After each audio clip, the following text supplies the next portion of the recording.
çîroka ker û gur û biryara şêr.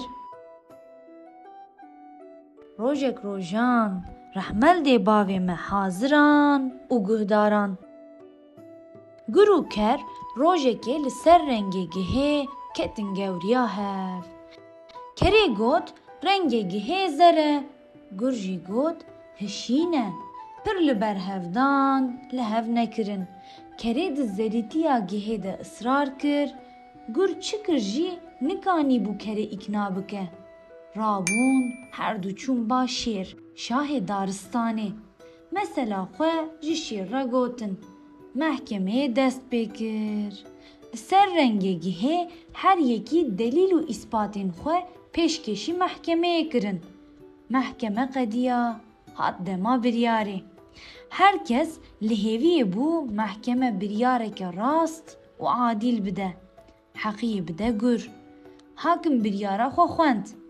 Mehkemeya me li ser rengê gihê giha zer e ya jî hişîn e. Li gur û kerê guhdarî kir û biryara xwe da. Biryar, mehek cezaya zindanê ji gur ra û beraeta kerê. Biryara mehkemeyê gur û hemû guhdaran matmayî hişt. Gur hem xeyal şikestî bû û hem jî tiştekî wiha ji bo xwe wek heqaret dît. Mafê axaftinê xwest. Got, ma rengê gihê ne hişîn e. Şêr got, belê hişîn e. Gur got, madem rengê gihê hişîn e, çima we mehek cezayê zindanê da min û kerê jî beraet kir. Şêr got, tu bi heqî û tiştê tu dibêjî rast e.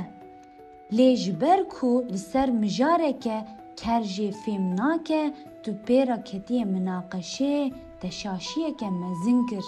Meriv bi kerara nakeve minaqeşê, ji bo ku ev bûyer ji te re bibe ders û tu carekê din şaşiyeke wiha nekî min ev ceza date. Carekê din bi kesê nezan û cahil re minaqeşe neke. Çîroka me çû diyaran, rehmel dê bavê me haziran û guhdaran.